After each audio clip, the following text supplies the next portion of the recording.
Hi guys, today I will cook pasta para sa mga dagkuog mga mata nako na mga borders. So kay gisumhan naman daw kuno sila sa ilang pasta spaghetti.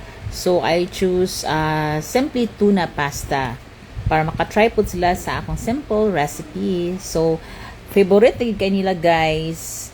At as in, grabe ilang lamon sa akong tuna pasta. So makita man na ninyo guys no. So, tanawa lang ron ha, after ko mag-cook ani, kay mora na sa naglumba dahin ba, o kaon sa akong tuna pasta. So, ayan, malapit na yung maluto. At least, kanimang good siya guys, is dali lang kayo mo siya lutoon kaysa pasta spaghetti.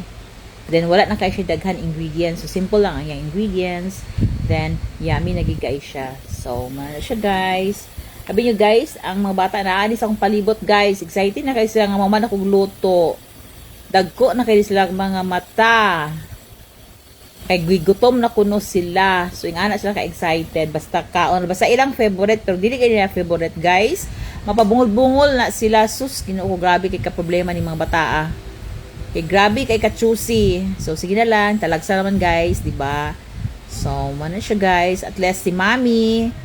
Excited pa magluto everyday. Basta na tayo lutoon. Pero kung wala na tayo budget na, sorry na lang yun. Anak na siya guys. So, ayan. Lugay-lugay natin. Malapit na yan. So, nagtulo na ang laway nila guys. O, ayan. O, tanawa guys. O, gabi na gyud. O, si King guys. Tanawa. O, gabi ng lamon. Ayan, King. Hinay-hinay lang. So, thank you guys. That's for today. Ito po ka na ng red. I told you I'll miss you, but